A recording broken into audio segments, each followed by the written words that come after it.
Here we go again.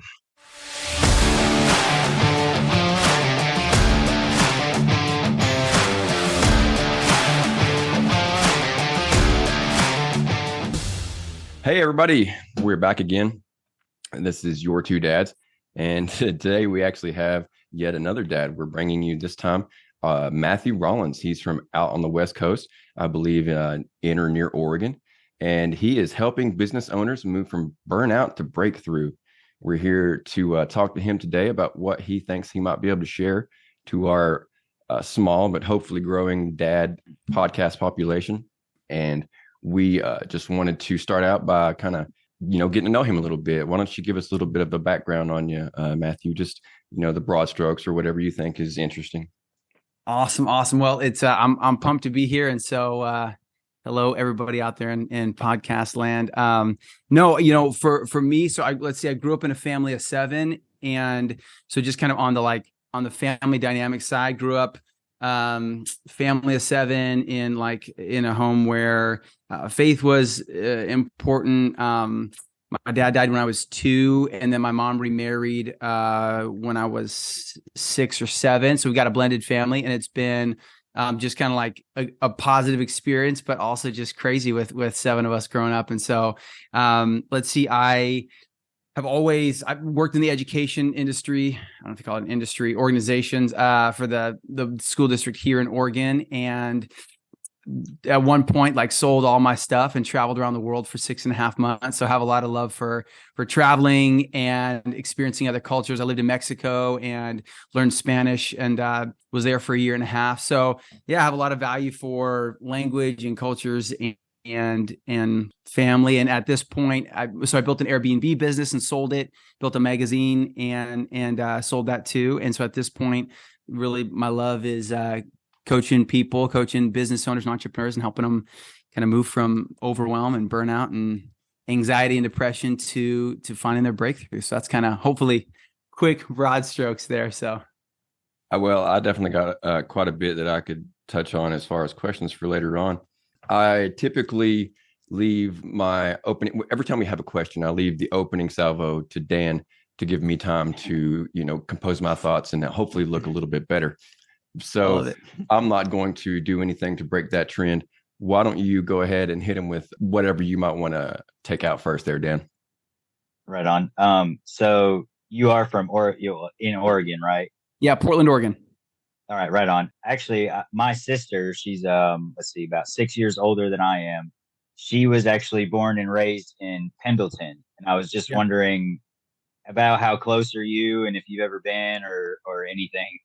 Totally. No, that's right. Yeah, I love so Portland, Oregon is in between two mountain ranges, and so it gets a ton of rain and it's always known as kind of like rainy and wet and cloudy. And then if you cross the Cascade Mountain Range and head east, it's just like desert and flat and dry. And so I've spent a lot of time in if you go southeast into like Bend. I don't know if you guys have ever heard of Bend, Oregon. It's kind of been put on the map a little bit, a lot of microbreweries and a lot of outdoor stuff. So Pendleton is like kind of on the complete other end of the state, but it's got a cool name for, like, I don't know if you guys have heard of Pendleton blankets, but Pendleton blankets are these kind of native, they're like really high quality wool blankets that have native prints, and they become like super hip and trendy too. So you'll see them at like these boutiques in downtown Portland, but I haven't spent much time in Pendleton, but it's got a good rep. Right on. Are you into sports at all? I've growing up, my brothers did more of like team sports, like basketball, football. So I did like wrestling, cross country, and then a little bit later got into some martial arts, boxing, karate. So I like volleyball and football, but I'm not per se basketball, football. Some of the how about you? Are you a sports fan?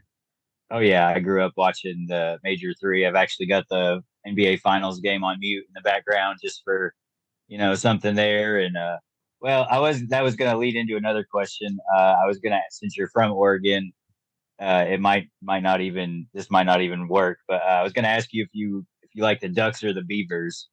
They'll say in Oregon, well, like if you go for both, they call you a platypus. I'd probably be I'd probably be a mix of both. But my dad grew up a big Beavers fan, and same with my grandpa. So it's definitely like in the blood here. And so it's I'd probably have to like walk the middle line, but I grew up in the family. So Right on. yeah. Anyway, you got anything, Corey, that you want to ease into, or?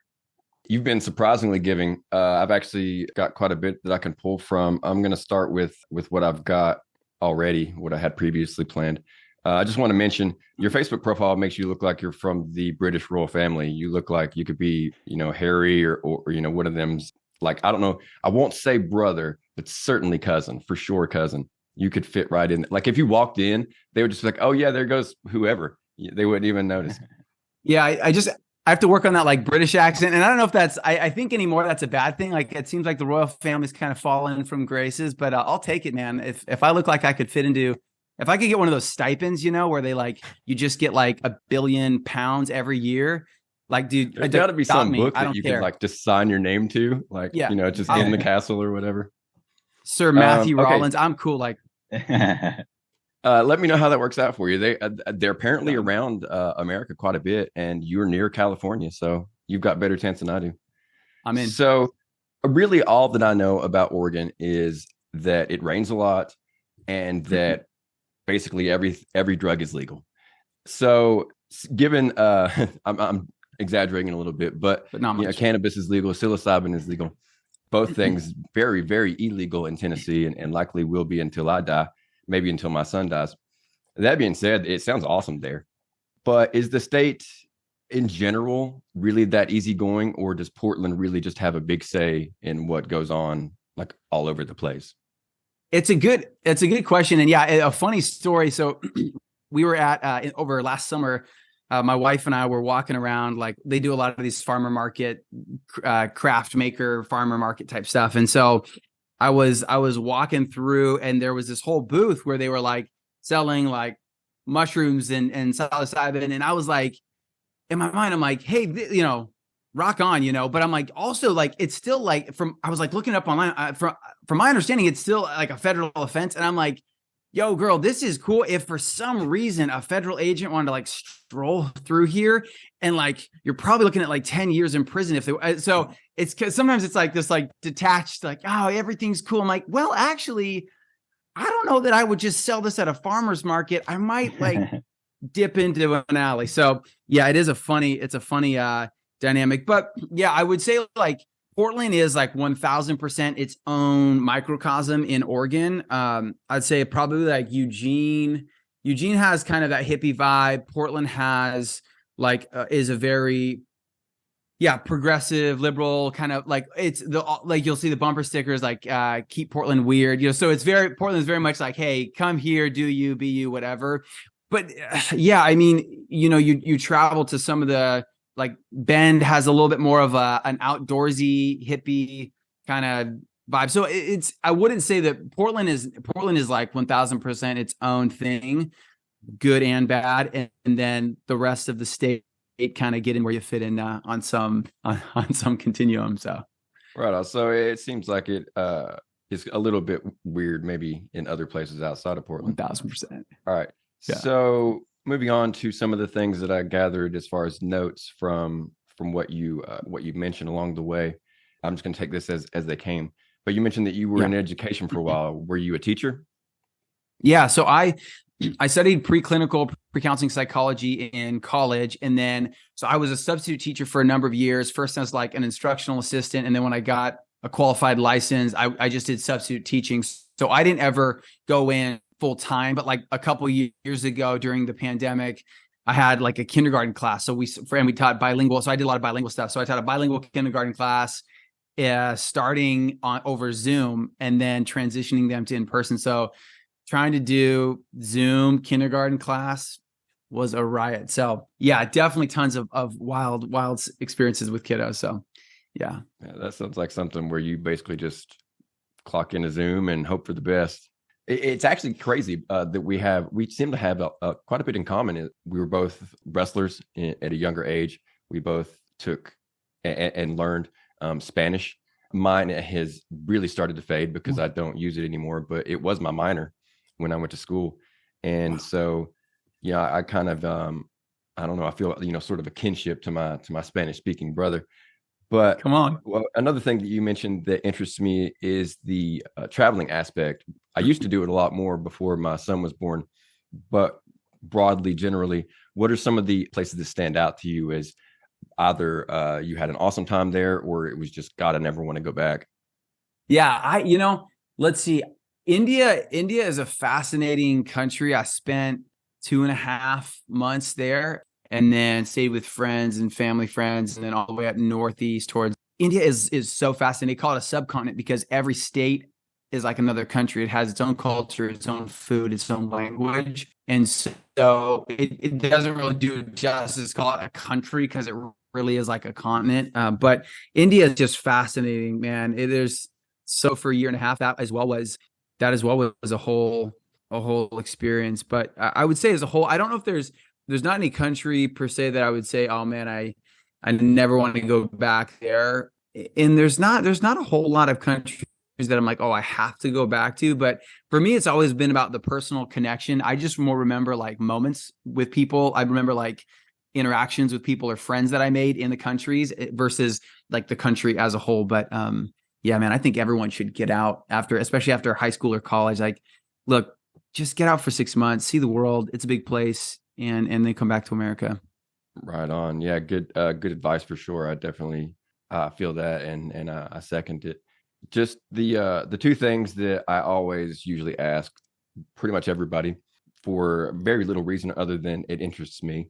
And this one may or may not fall into your bailiwick just because you did some traveling, and when people travel, they tend to see the ocean, tend to see a lot of places. So in the course of your I guess life, certainly your travels, any encounters, interesting, relatable, exciting encounters with A, sharks, B, ghosts? That's amazing. A, sharks, B, ghosts, right? Yeah, those are my top two questions, I guess. Good, perfect. We're on the same page then in terms of priorities, life priorities. Yeah. Joe Rogan and the Paranormal, and then Shark Week. Okay, quick question back to you. Have either of you guys seen the Malibu Artist on you, like the channel Malibu Artist on YouTube? No. Okay, you got to check him out. He does drone footage of great white sharks on like the California coast, and it's super fascinating because he loves sharks, and he'll film sharks like swimming around people, and they're just like, he kind of breaks this whole idea that sharks are this like bloodthirsty monsters. They just are like docilely swimming past surfers and checking things out. So anyways, if you're into sharks, Malibu Artists on YouTube, you're welcome. Write that down. Yeah, done. And okay, so when I was in Hawaii visiting family that lived there, like back in 2006 or 7 maybe. So I was in Kona, in the Big Island. They have the Iron Man. They have this like long pier, and it's like they have buoys out there, and so it's where the cruise ships come and dock. You can like swim a mile, and so it's this big marina area, but it's pretty deep. And so it's kind of unsettling. You feel like it's like 40 feet deep, but super clear. And so it's this weird feeling. You feel like you're suspended in air and just like really vulnerable. And you just are like this little dot in this crystal clear water. So I was going out swimming one night, and well, not one night, like it was the sun, all the sand from the bottom was kicking up, getting cloudy, and the waves were starting to kick. I ran probably 30 feet of water, like, and my heart just like, I just like stopped. I was like, oh my gosh, like just my heart, my chest was like a monster shark, and I'm swimming, like storms coming in, and I'm just cruising in, and so I look down and I check again, and it's this huge manta ray, and I think they call them an eagle ray, but it was just a giant manta ray. But luckily, I'm like, oh Lord, wow, that was close. So a fake shark moment, and then another time, I think I was with my little brother. We were in Mexico, and right off the beach, we were kind of swimming and paddling around, and and a couple fins popped up, and we're like, well, I think this is it. I think we can just kind of sign off of planet Earth. But it was dolphins. So those are my like false alarms, like everything's a shark when you're in the water. And then, man, ghost stories. I wish I had some awesome ghost stories, but now I have to flip it on you guys. Like now that I'm here, I have to know A, good shark stories, B, good ghost stories. I don't know if I can ask questions on the show, but if I can. Oh yeah, I mean, you're more than welcome to I gotta hear them. brains too. Dan, do you have any that you can throw out there first? Not in particular. I mean, I've heard like, well, we had that one friend that lived, Michael. His house seemed to be haunted. Like I did hear some crazy, not crazy things, but like you would hear creaking boards, or like one night we were sitting there and he had a dog. We were sitting in the living room and it was 2-story house and we were just chilling, and all of a sudden a couple pieces of dog food just started like rolling down the stairs individually. I don't even know if you were there for that, Corey. I think it was just me, but him and a couple other people. But yeah, they just kind of rolled down and his dog was sitting like on his lap on the couch, and we were all just chilling watching a movie, and we were all like, what the hell just happened? And I've heard he told stories, but I don't know, or you can speak for this. He's one of those that's he's a little out there. Like he kind of reminds me of Kramer from Seinfeld. If you ever watched that show, he's so I don't know whether to believe a lot of his stories, but I did at least experience that, and it was kind of weird. That's about all I got. I'll take it. All right. As far as me, when I was a kid, I grew up, my house was haunted. And like when I was really, we're talking sub 11 years old, from like, I don't know, 6 to 11, something like that. My mom, it was just me and my mom. She tried to hide it from me. I would like tell her that I heard things or whatever. And she'd say, oh, no, that's the house. And turns out that, like after we moved out, she told me it was haunted. And then I think someone moved in after we left. And then lo and behold, my grandpa moves in there into the same house. And so I stay with him sometimes, and our bedroom is the same. And that time there was a night where I was up after them, and it sounded like my bedroom, where there's no real way to share scope where we are. But if I'm sitting at my bedroom door, then the basement door is just basically 2 large steps away. And I swear I heard someone like walking up and down the steps, like they would come up to the door and not like try the door or knock on the door or anything, but just turn right back around and go back down the steps. While I was explaining that, I remembered another time where I was, as a child, I had bunk beds, and I would sleep on the top bunk, I think just to pitifully like pretend that I had friends that were spending the night or something. But I would sleep on the top bunk, be kind of close to the roof, certainly close to the ceiling. I would hear what sounded like people walking around on the roof at night. Like I would, go screaming into my mom and be like, oh, somebody's up there. And she'd be like, no, you're hearing things. And there was one night where it like made me mad instead of making me scared. And so like in like this really loud whisper that there was, basically no way anyone human could hear. I was like, I'm about tired of this. You scared me like every night. And if you don't quit, I'm going to come up there and I'm going to beat you up. I don't even think I used like profanity because I was so young, but I was like, I'm tired of you scaring me every night. This is it. Let me hear it one more time. And I never heard it again. Now, granted, that was before I moved, back in with my grandpa, or he moved in and I spent the night with him. So maybe the ghost forgot about me and wanted to make fun of me again. But as far as sharks, my extent with sharks is also from Hawaii. When I was in the Army, I was stationed in Oahu. Yep. There were times where I would go snorkeling. Are you familiar with Oahu? Yeah. Were you stationed at Honolulu? Yeah. Yeah. I'm not. I really want to go to Kauai and Oahu, but my brother was stationed there for a bit, but I haven't been. I just won't get too specific then. So there was one time where we were on the north, and a buddy of mine, we were out, actually it was called Sharks Cove. Sure enough, we were snorkeling, and diagonally from us, but closer to the shore than we were, was just the biggest shark I had ever seen in the wild, which was the only shark I had ever seen in the wild to that point. But it was gigantic. It looked like a great white. It wasn't big enough to be something like enormous like a whale shark or anything like that. But it could have been maybe a big tiger shark. It was kind of far off, but the fact that it was far off and still rather large, gave me the impression that it was like it would be bigger if it was up close.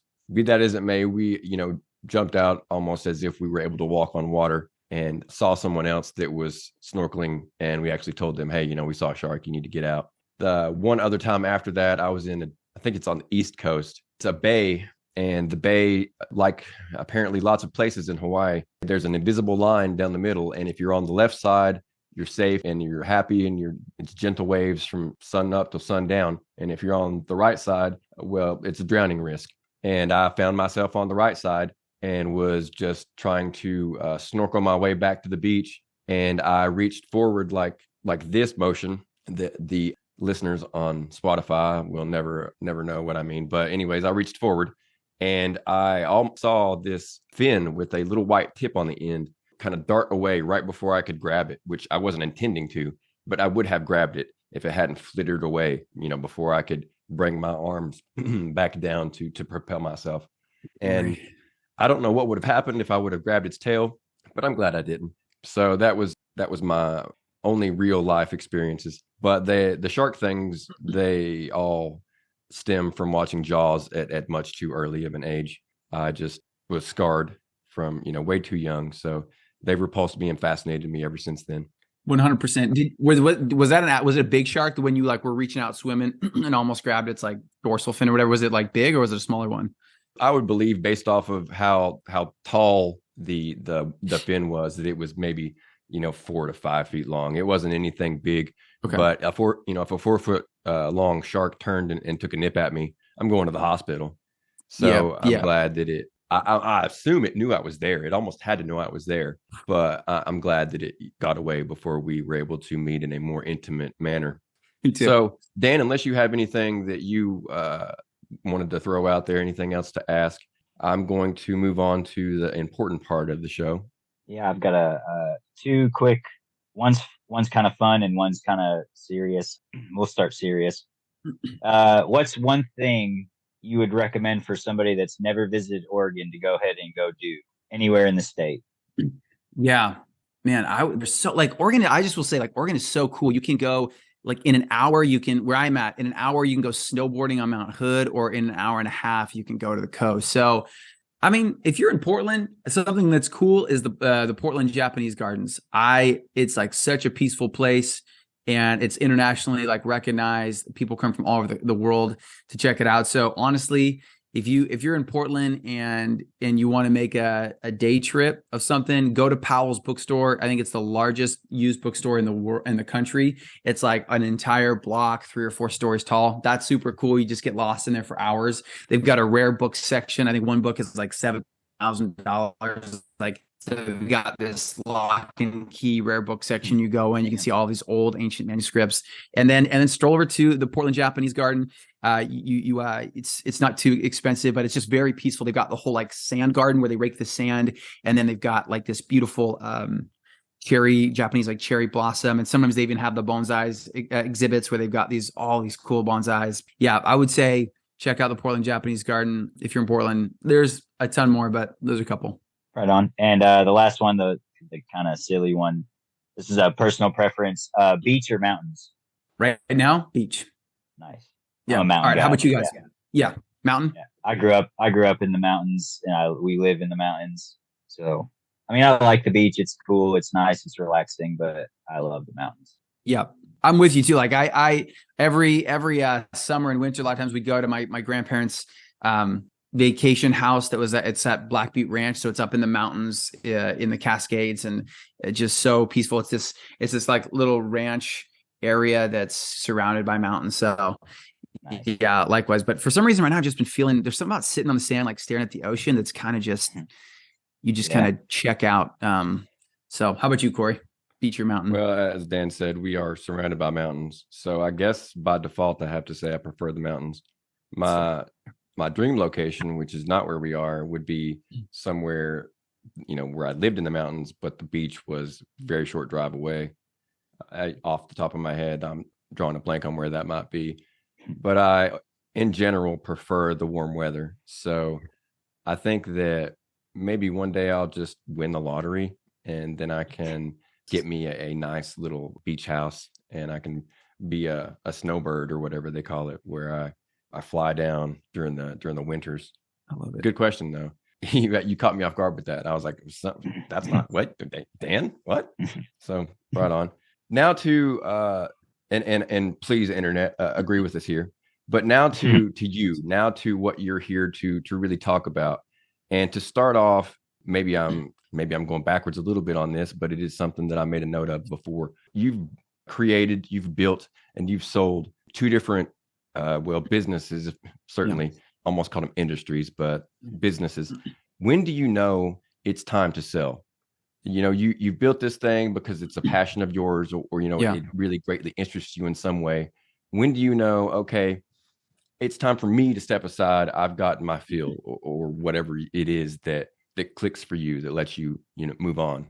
Yeah, no, that's a good question. And sometimes it's easy on the internet to make yourself sound like you're way bigger of a deal than you are. And so I'll be like transparent. And I did sell the magazine, but it wasn't like I made 6 figures or even 7 figures on it, And so just as like a context for like, I've been so fascinated by like business. And I think just because I'm like, I want to build a machine that generates cash flow for me so that I can get on doing the things that I want to do and answer like the money question. And so that's where I've like been consistently coming back to like tinkering on business systems and processes and the machine of like, how do you build something that offers value to the world where people want to pay you for that thing and it doesn't consume your whole life in a 9-to-5 way. And I think that dads, like a lot of dads would like, even though when we were talking about your podcast, I was like, I'm not a dad yet. I'm like always thinking about like family and parenting and that world. And you're like, dude, come on anyway. So I think it's something that a lot of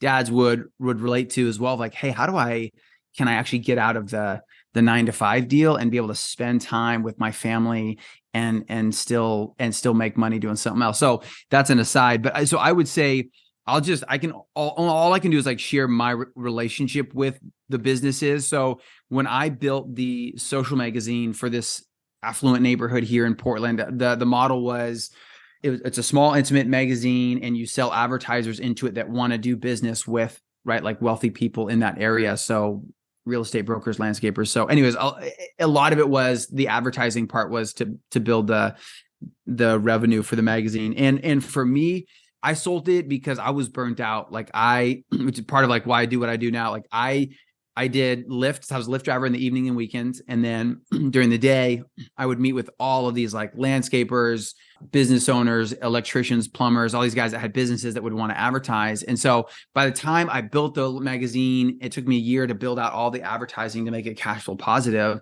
I did it all on my own. By the time I was done, I was just burnt out. Like I was just like probably overwhelmed, anxious, depressed, stressed. I was like, I freaking hate this. Like I hate this thing so much. So for me, it was like out of necessity. There was another person that was doing a magazine as well in another neighborhood. I sold it to her, and that was still positive. Like it was cool to walk away with a chunk of change. So I would say sometimes, you have to sell something or abandon ship just because it's killing you. And you're like, dude, this is not a good fit for me. Like it doesn't work for me. I'm not energized by it. And then the second one, I circling back, I misspoke on the Airbnb. I just shifted out of it, been doing it for the last 3 years and just pivoted. So I have to want to make sure that I'm like speaking with integrity. So I didn't sell that one. I just pivoted out of that. I was doing arbitrage. So where an owner has the real estate property, and this way I don't have to have $50,000 for down payment. So I would rent it from the homeowner, and then with an express like addendum to the contract that I could use it for a short-term vacation rental. And so that I would make the margin between if it cost me $2,000 to rent it and I made $4,000 a month on Airbnb, my profit margin was $2,000. And it was just for a few reasons, which I could go into, but yeah, it was just time to kind of pivot that and shift. So yeah, I don't know if that kind of answers or speaks to it, but yeah, for sure. Yeah. Informative answers, actually. Yeah. So just one more question about the magazine. If you weren't able to sell like you ended up doing, would you still have walked away? Yeah, I would have, because I'm a big believer in like, I don't think your source of income has to be per se something that you're even passionate about, or that I don't even think you have to per se like love the thing that you're like. Sometimes I think we're good at things and we're just good at it. Like my buddies almost a journeyman electrician. Like he's just good at it. It's not necessarily his passion, but he's a hard worker and he's smart. And so I don't always, and I'd be curious what you guys would have to say about that too. Like, I know there's so many different ideas about like, do what you're passionate about, do what you're like, I think all that can work. But I think for me, where I draw the line is like, man, if this thing is killing me, if I can't shut it down, if I'm net negative at the end of the day, like if I'm burnt out, exhausted, and depressed, it's like I have to move on to at least something that's net neutral. And so right now I'm in a position where one of my day job that I'm doing is like net neutral, clock in, clock out. I have a book of business as a full truck broker. So I broke transportation of goods and services and logistics. So that business that I run for myself is like net neutral, but building a net positive business as well. So I'd be curious, like, in your guys' work career, like, you know, when did you guys know you had to like walk away, or when did you know like, hey, I found my thing? If you don't mind asking or answering. Do you want to take this first, Dan? Yeah, sure. I've got a couple different things on that. Like you were saying, you get burnout, and it started to, I guess, what I took from the net negative, like you go to work, and when you come home, you'd be in an even worse mood, or you carry it with you. That's kind of how I took that, and that's how it was for me at not my last job, but the job before that. I would just come home because it was a physical job, and I would be physically exhausted, emotionally exhausted, and it started to hinder my relationship with what is now my wife. And I was just short and just negative all the time, and to put it bluntly, an asshole. And Real that's talk. not who I am. Yeah, that's not who I am. I'm a pretty nice guy, I like to believe, and it just wasn't working out. So I had to sit down and think and really look for something that I thought maybe, hey, I need something different. Something needs to change. And the only thing that I really want to change is my job. I love my wife. I love, everything else, but my job is, I think, what's hurting.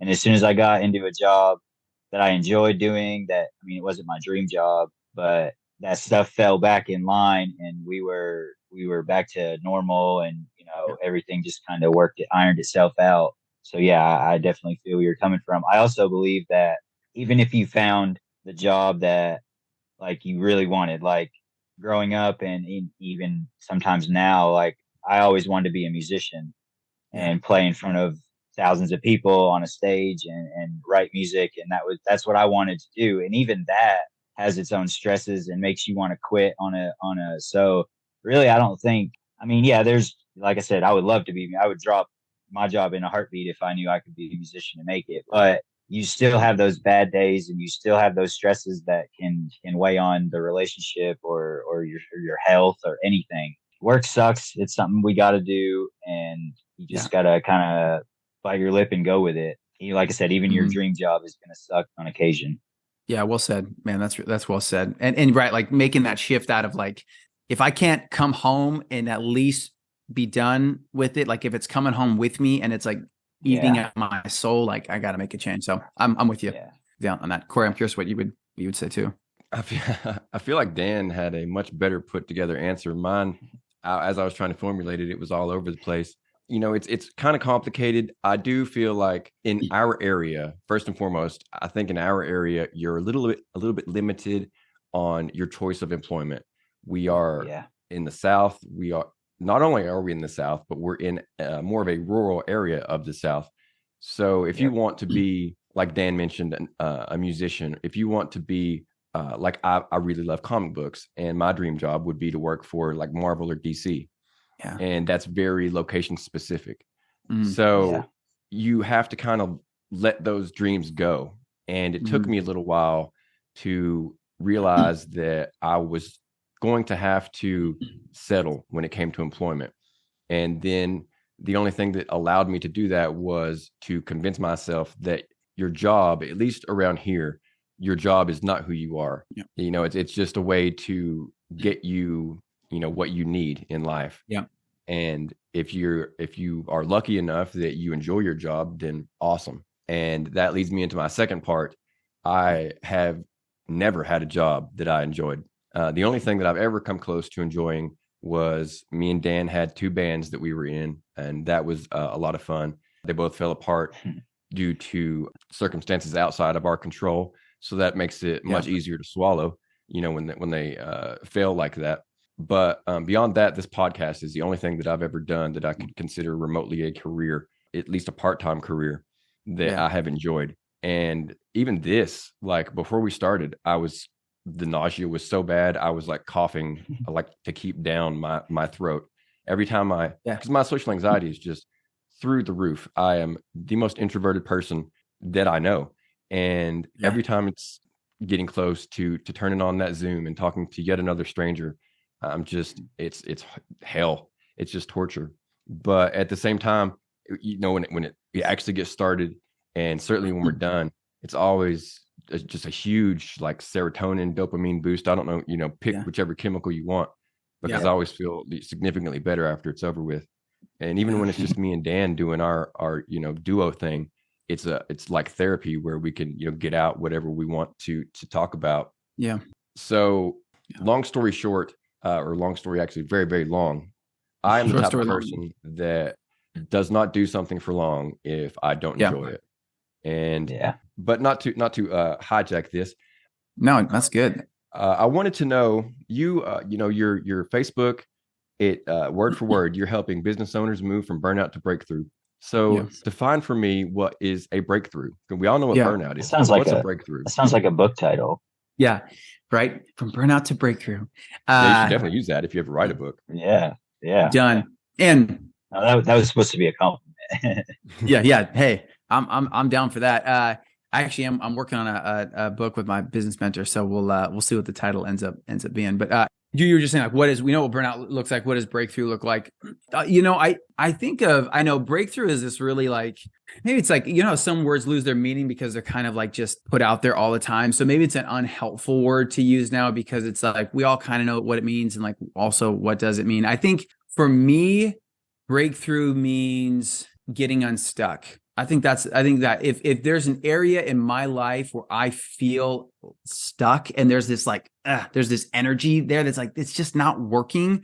And then something happens where I'm like, it's working. This is like working out. And that could be in my marriage, like my wife and I, where it could be like, this something isn't working here. And then we talk it through. Like, so I would even say like mini breakthroughs, like, and sometimes my wife and I will go through the cycle every day. Like, we'll both get home from work, we're kind of fried, and we try to like engage, and we just miss each other. And it's like, we're tripping over each other. Like, this isn't like, can we just take a beat or just whatever? And then we talk it through. It's like, oh, we just had this like mini breakthrough. We were like, we got home, we were stuck, and now we're unstuck. And so, and I think for myself too, I think there's sometimes even like energetic cycles to break through to getting unstuck, and sometimes it happens on like a daily basis or a seasonal basis. So for me, you know, so I will say for myself, let's say in my business, there's times where in my belief system about what I'm capable of and who I am and what I can create and build, I'm stuck. I'm overwhelmed. I'm anxious. I'm blocked down. But then through whatever sequence, I get to the other side of that where I'm like, man, okay, my mind is strong. I see clearly, like, I know I can do this. I believe I can do this. I'm going to take massive action. I'm going to actually do something here. And even like being on this show with you guys is a part of that. I'm like, you know, I've got on my wall, I've got my list of like decisions. So I don't talk about like goals for myself. I don't talk about goals or, oh, I wish. It's like, I'm going to make a decision. I'm going to either do this or not do this. And that's okay with me. It's okay for me to have a goal or desire that I don't decide to do anything with. It's just out there floating in the ether. I'm okay with that. But if I'm like, I'm going to do something, then I'm like, all right, I'm writing this down. And one of the things was like, hey, I'm going to host 100 people on my show. And then I'm going to be on 100 shows as a guest, and I'm going to get at it. And so that for me is like, all right, there's this stuckness, and I'm sure you guys can experience as like hosting this podcast, right? Sometimes, like you said, in your mind, like even Corey, I would say you, right? Like, that's so cool to hear about. Not cool that you have social anxiety, but so cool that like you're like, I want to do this podcast, and it like makes me sick to my stomach at the same time. And I have this weird twisted relationship with wanting to do things that make me want to throw up. But it's like, but that's sometimes like, that's where like the edge of genius and insanity, right? Is like, I'm like compulsively drawn to this art form that I just kind of have to do, even though it's like Jack's. But so it's like you go through this cycle every show of like, you're stuck. You're like, maybe they'll cancel. Maybe Matthew will cancel. That would kind of be cool. And then I wouldn't have to do almost it. Like, will he cancel? You know? Yeah. Yeah. Like, hey, Matthew, are we good? And like, if you wanted to cancel for any reason whatsoever, ever, like, that's cool too. So it's like this, like you're stuck and then you get on the show and like you are unstuck. So I know it's maybe a little rambly, but I think breakthrough is getting unstuck, and that could be in our body, in our psychology, in our emotions. But I think if whoever's listening to this, if you're in a position where you can't seem to move out of this thing, but you can remember a time in your life where like, I used to be 100 pounds overweight and now I'm in really good shape. Or I used to be terrified and get in front of a mic. And now, even though I still am terrified, I'm in front of a mic. To me, I'm like, you're unstuck because you've taken action. And that's a breakthrough. I don't know where you guys think about in your life or what you've seen with and how you would define breakthrough. That's kind of where I frame it up with my clients. Yeah. I mean, you pretty much nailed where I would have come from if somebody asked me the same question. It is, like you said, kind of a catch-all to a certain degree, but to greatly simplify it, you seem to be describing yourself as a sort of mental mechanic, or like somebody would go to you with like, this is broke, can you fix it? And you find a way to kind of unclog the drain and to get things flowing again like they should be. And honestly, I'm down with there that. have been times where I've needed that. I never had it, but I can speak from experience when I say that all dads are going to reach a point where they feel like it could be something that you view as just a roadblock you can't get around, but there's always a way to, like you said, break through that and get your life back, if either back to the way you need it to be, or to get it to the next level and progress to more of what you want to be. I don't want you to give away too much. I saw that you have more than a few videos on YouTube, and everybody should go check that out. But if you could give what you would say, maybe you want to call it your elevator pitch, or maybe you just want to call it one good piece of advice. Like, what would you say that you haven't already that would draw people in to what you're doing, to your show on YouTube? Yeah, it's just so kind of sharing what I'm doing on the YouTube show, on mine as well. Yeah, I would say like the show that I host is called The Good Life, and so the focus is, what are the fundamental building blocks to a good life? And so for me, there's about 5. There's health, relationships, wealth, spirituality, and then like your craft, your calling, your skill set, or the business you're building, something in there. And so we kind of look at all those, but right now, over the next like 100 episodes, I'm really focusing on working with business owners and entrepreneurs and helping them move from burnout to breakthrough. So that's everyone that comes on there kind of intersects that on some way, shape, or form, body, mind, spirit. And so I would say, yeah, if you're a business owner or an entrepreneur and you've had success, you've built something successful, and you're like, okay, I know how to do this thing, I have the skill set, but for whatever reason, I've got stuck. I've lost the vision for where I'm going. I've lost belief in myself. I've lost the energy it takes to get there. And that could be for a whole host of reasons, anxiety, depression, whatever. Then I'd say, hey, that's what we're jamming on. And I think we've got some stuff that could help. And I think I guess if I were to offer something to people, and localize it to dads, I would say that sometimes, I know for myself, I let negative energy compound in even in a daily basis. Man, I feel guilty that I'm spending time with my wife, but I need to be working on my business, but I want to be with her, but I should be doing this. Or, man, I stayed up late to work on the business and now I got 6 hours of sleep. And it's always kind of this juggling. And so I would say, if I could offer something that I'm walking out in my own life, it's like, hey, every day is a new day. Like, yesterday's done. When you wake up in the morning, it's a new day. Like, the things you said between your kids and your wife and your partner, it's done. Make amends. The failures of yesterday, the things you wish you would have done, it's done. Release that energy. It doesn't matter. Even the victories, and then let every day be a new day. And even I would say multiple times a day, there's times where I'm down a YouTube hole or an Instagram hole. And I'm like, I just screwed away like 2 hours. I don't know where it went. It's gone. And I could let that mistake hijack the rest of my night. And so I would say as quickly as you can get back to neutral, to say like, that was stupid. I just burned out like 2 hours of on Instagram, or man, it's 3 a.m. and I'm on YouTube because I just need a break. But like now I'm not going to sleep. Like as quickly as you can of releasing the negative energy, releasing the mistakes you've made, and getting back to like, okay, the morning was shot, the afternoon's a new time. Or man, I totally F that up with my interaction with my kid, but it's all right, after lunch, after nap, it's a new time. So be gracious to yourself. Every day is a new day, and be gracious to yourself, forgive yourself. Every day is a new day. Every day is a new start. That's what I would say. Right on. I cut these videos up. I don't really release the whole things because, like I said, I don't think that I do a good enough job over the course of the entire interview. But I cut them up for clips on TikTok, Instagram, YouTube, Facebook, whatever.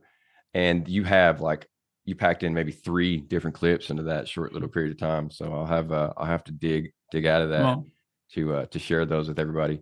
Let's see. We've reached actually the end of everything I had. You really gave out some good kind of thought-provoking stuff. You come off as someone that I've spoken to before. You're really easy to to get feedback from. When you turn around and ask us questions, that really makes it a lot more friendly, I guess, for lack of a better term. So it's been really fun talking to you. And I don't know that you could find time in your schedule because you seem like a busy man. But if you ever, want to come back on, let me know. And I'm certainly a lot more free than you are. And you are only 3 hours behind. And we're seemingly ready earlier today without getting too much into that. So not too hard to schedule the space. But Dan, did you have anything else that you wanted to get out there?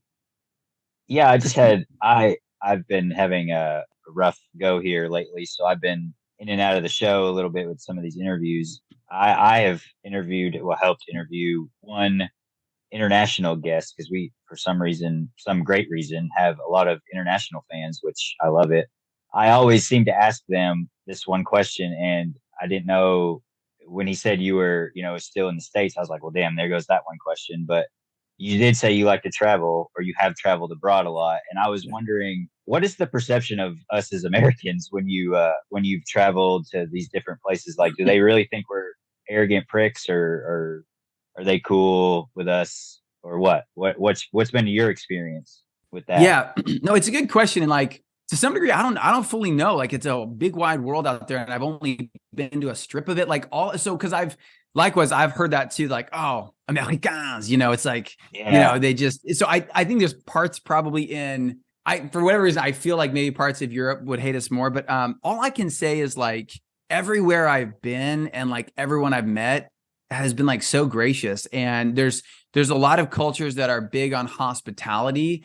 And this is something like I wish we embraced more in America towards our own Americans. Like they're so big on hospitality that I've had some off interactions about American politics once with a Nigerian couple or something, but I think it was just because like they knew more about my politics than I did. And I was like, and he's like, you don't know who your Secretary of State is? And I was like, dude, I don't care. I don't know who's my Secretary of State, man. He's like, you stupid American. I was like, you know what? Fine. I'll give it to you, man. No, but I can just say like, man, going through India, we didn't even speak the same language, but they would just be like, come. They'd be like, come.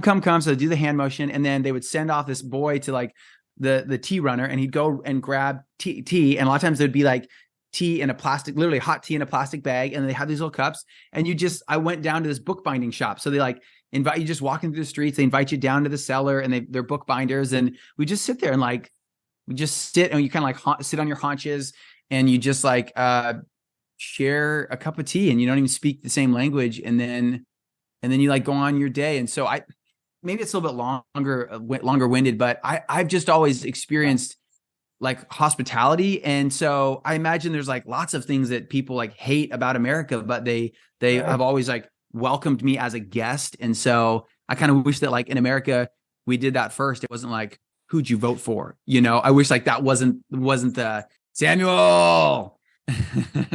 I wish we started an hour ago.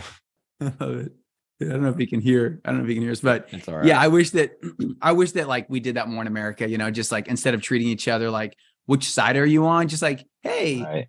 you're a human. Like, want to grab coffee versus like, oh, I have a specific filter, and if we align, if our identities align in all these factors, then we can be friends. So, anyways, that's something really beautiful about the world that I'm like, I'm sure there's a lot that they hated about America, but they just treated me like a guest in their home, and that was really cool. Right on. Yeah. Hell yeah, man. Yeah, that's just like you said. It's something that you see like on TV and in movies and shows that, oh, stupid American.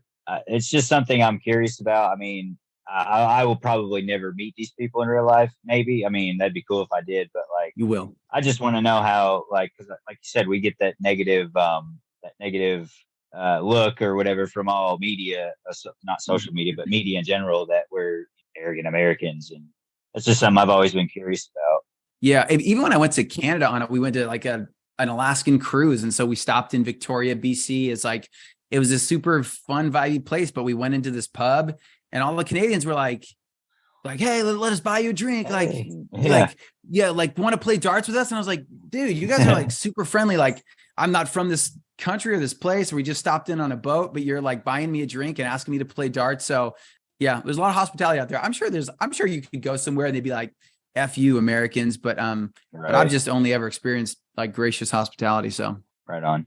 I will say though, being I grew up in the northern part of the country, the Northeast, and moved down south to Tennessee now. I will say that there is a difference, just even down in the country. People down here are a lot nicer. They're more like accepting of you. Like at least back north and back home, they're not to throw shade, but they just kind of like, the hell with you. Like, I don't know you, then the hell with you. I mean, it's kind of like that here, but like if you're stuck or if you're like broke down on the side of the road, like that happened to me one time. Somebody came and offered help that I didn't know him from the hole in a wall. And he just, hey man, you stuck, you need some help. Yeah, man. Appreciate it. That's something that's kind of rare back, not in the town I'm from, because it's really small, but in the bigger towns up there, their mindset is just totally different. And like you said, we try to stay off the politics, but I think we need to get back to like it used to be. Like, hey, you need help? Okay, cool. I can help. I'm willing to help. Yeah. So yeah, 100%. That's cool. Yeah, that's really cool regionally. And I mean, America is so big and vast. It's like, yeah, even regionally, we've got different like subcultures and vibes. So that's really cool. All right. Well, actually, now that we're down here at the end, I wanted to see if Dan has his typical show closer. Do you have anything prepared? Show closer. Yeah, I do actually. We always close the show on a high note. With us being dads, it's kind of a rite of passage. When you become a dad, you're allowed to make dad jokes. So I like to close the show with a dad joke. I don't know how this one's going to go over. I found it kind of funny because I used to do this kind of work, but here we go. You guys want to hear a joke about construction? Yes. Yeah. Well, I'm still working on it. Oh man. Yeah, not the greatest, but can I throw? Do you guys follow? I'm assuming then you follow dad jokes on Instagram, the account dad jokes. No, I'm gonna start, I guess. Yeah. Dude, so all right, can I throw out a dad joke then? Yeah, please. Okay. Dude, I like eat and breathe dad jokes. My wife is always like, dude, just stop. Nice. And I'm like, I'm just getting warmed up. Okay. So my wife does the same thing. I got this. Okay. The dad gets an argument with his wife, and he's going to his therapist, and he goes, my wife got angry because I didn't buy her flowers. And he said, I didn't even know she sold flowers. Oh nice. Man. That's another good one. You're always like, if at first I'm like, God, that was terrible, and then I know it was a good dad joke. Yeah, it's the worst possible outcome. So I'll get, if we ever do this again, I'll come ready with like a memorized dad joke. That I just butchered that thing, just destroyed that thing. Sam, do you want to do the honor and take us out of here with a dad joke of your own? Sure. Let's see what I can find here. Who's got a dad joke book? Oh yeah, I do. Gift of my kids. Love it. I was keeping on my desk in case I need something cheesy to contribute. All right. Let's see here. Here we go. I gotta say this with a straight face. What do you call a rock climbing band of pirates? Excuse me. I don't know. I don't even have a guess. Dan, you look like you want to try. You look like you got it on the tip of your tongue. Come I on. know. No. No, no. Matthew? What do you call a rock climbing band of pirates? A band of rock pirates. A rock band of pirates. That's pretty good. Hey, you know Thanks, what? man. I'll give you an A for effort. That was a good attempt. The answer is the Pirates of the Carabiners. Heck yes. Heck yes. Pirates of the Carabiners. There we go. Heck yes. That was really great. I'm gonna have so many clips from this. This is gonna be awesome. That being said, I think we've come down here to the end, as sad as that makes me. And I just want to take this last little bit to thank you so much for coming on, Matthew. You've been an awesome guest. Yeah, man. When I have fun, that's like twice as good for me. Really, I just want it's a success for me if you had fun. But when I have fun too, like right on. So, once again, thank you. And I guess just I'll let everybody say their goodbyes and I'll go ahead and sign us off. I had a blast. I'll just say, like, seriously, thanks, guys. This was fun. And Sam, you came in with a rockin' dad joke. So that's all I need to know about you is like done. But no, it'd be fun to do it again. I mean, no, I appreciate what you guys are doing and creating, space to have some lighthearted moments, have some serious conversations. And man, on a part 2, we could easily rip into just mental health stuff. There's so much there that I feel like everyone on at least in America, and if not planet Earth, would benefit from. But this was a lot of fun, guys, and I'm really glad we got to do this. So thanks for being gracious hosts. Yeah, man. It was awesome to have you. Like Corey said, it was basically like talking to a friend like that we haven't seen in forever. Like, you were so easy to talk to, and I hope that you had fun, and I hope that we were kind of the same. Like, we showed that vibe, and yeah, I'm glad you came on, man, and look forward 100%. To and definitely a future episode. I don't know much about the mental health stuff. I know I have some sort of issues up top, but yeah, it'd be more of a learning episode for me, but I would definitely love to do that with you guys sometime. Yeah, me too. Count me in. Like, if you come on for another episode or another recording, I'd love to coordinate and be part of that conversation sometime. So that'd be a blast. That'd be a blast. Part 2.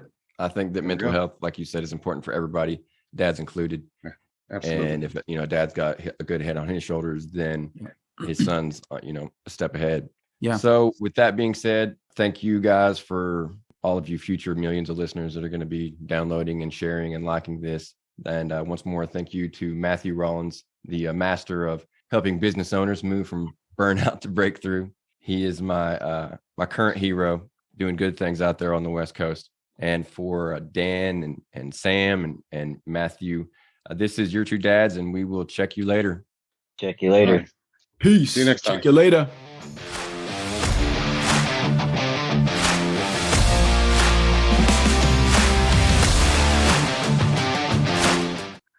I want you to know it's over. Well, bye. You smell that, Bill? Smells like someone died. You need that bad guy.